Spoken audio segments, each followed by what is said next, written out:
Welcome back sa aking channel. This is Miss Marge. Gumagawa po ako ng mga helpful tips and tutorial vlogs.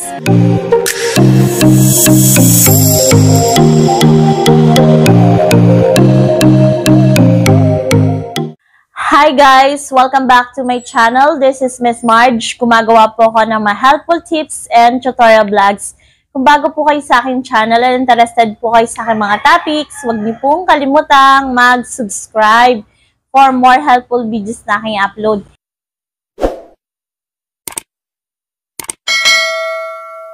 And browse na po kayo sa aking channel, baka may other videos pa po makakatulong sa inyo. So for today's video po, ituturo ko sa inyo ang part 2 kung paano ba kumuha ng passport. And ano ba yung mga ginagawa pag nandun na kayo sa DFA office, plus mga tips or mga advices kung ano ba yung dapat dalhin nyo at gawin nyo pag nandun na kayo sa DFA office pag kumuha na kayo ng passport. Kung wala pa po kayong online appointment, panoorin nyo yung part 1 ng video na ito or ng vlog na ito kung paano kumuha ng passport online.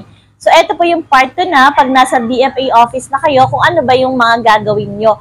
So kung interested po kayo sa topic na ito, keep watching po. Before po tayo mag-proceed sa ating tutorial for today, gusto ko lang pong i-promote sa inyo ang aking business RMT Travel and Tours. Kung kailangan nyo po ng airplane ticket or ferry ticket like to go, or gusto nyo magbakasyon sa Boracay, Palawan, or any domestic and international destination, message lang po kayo sa aming Facebook page, RMT Travel and Tours. And please like and follow din po ang aming Facebook page para sa mga promos for tickets and tours. Pabook na po kayo. Thank you in advance. So bago tayo mag-proceed sa part 2 kung paano kumuha ng passport, so make sure meron na kayong appointment online. Kung wala pa po kayong appointment online, panoorin niyo po sa channel ko yung video kung paano kumuha ng passport online. Ilalagay ko po yung link ng video to sa description at comment section ng video to para i-click nyo na lang po.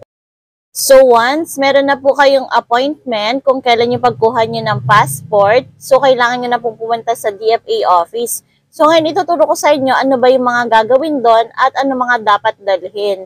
So ito yung mga tips and mga kailangan gawin pag nandun na kayo sa DFA office.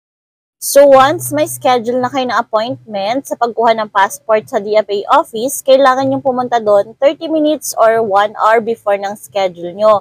And dapat dalhin nyo yung mga in-email sa inyo ni DFA, gaya ng resibo and yung application form. So i-print nyo po yon. And magdala po kayo ng valid ID. So kahit at least 2 valid ID na lang para safe. And also, magdala po kayo ng PSA documents nyo. Kung married po kayo, magdala po kayo ng marriage certificate and ng birth certificate nyo po. And make sure po, yung mga dadalhin yung documents like valid IDs and yung PSA documents nyo like birth certificate and marriage certificate is original copy po. And then, i-photocopy nyo na lang ng 2 copies each para may extra copy po kayo kasi doon kakailanganin din ng photocopy. So, once nasa DFA office na kayo, pagdating nyo doon, may makikita kayong parang pilahan. So, doon kayo pupunta, doon sa waiting area na nakalagay yung oras nyo. And then, pag time nyo na, papapasukin na kayo ng guard doon sa DFA office. So, unang step is yung sa initial checking.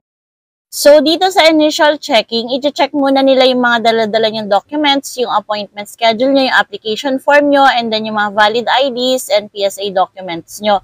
So, once available to, next process is yung step 2, processing and checking ng mga documents. So, dito sa step 2, so dito sila mabusisi mag-check ng mga documents. I-check yung mga information nyo and also yung birth place nyo, yung mga in-input yung information online. I-match nila yun sa mga documents nyo like sa valid IDs nyo and also sa PSA documents. So, importante may dala kayong original na PSA birth certificate at kung married po kayo, yung original na marriage certificate. By the way, kung married na po kayo and gusto nyong gamitin yung pangalan nyo ng pagkadalaga, pwede naman po. Kailangan lang ng valid ID na nung dalaga pa kayo. So kung separated na kayo and gusto nyong gamitin yung name nyo nung dalaga pa kayo, pwede nyo naman gamitin yung name nung dalaga pa kayo dun sa passport nyo. Basta may valid ID pa po kayo na nung dalaga pa kayo. Kailangan kahit mga 2 valid IDs. By the way, kung senior citizen po kayo or may kasama kayong mga kids na below 7 years old or pregnant women po kayo, pwede po kayong mag-walk-in as priority lane po dito sa pag-apply ng passport. Basta po, dala nyo yung mga original documents nyo like valid IDs and PSA documents like marriage certificate and birth certificate. Kung walk-in po kayo, ang next process is yung step 3. Magbabayad na po kayo sa cashier. Kung hindi po kayo walk-in, by appointment po kayo, skip nyo na po tong step 3 and then proceed na po tayo sa step 4. Sa step 4 naman, dito po i-encode na yung mga information nyo and then kukuhanan na po kayo ng picture. By the way, pag kinuhanan kayo ng picture, tatanggalin po yung mga hikaw, yung mga alahas or kwintas. So, dun po kukuhanan na kayo ng picture para sa passport nyo and kukuhanan din kayo ng mga fingerprints sa mga daliri nyo. So, by the way, after nito, okay na po, pwede na kayong umuwi and then wait nyo na lang dumating yung passport nyo dun sa bahay nyo. So, pag nag-avail kayo ng special service ni DFA, normally, mga 1 to 2 weeks darating na yung passport niya sa bahay nyo.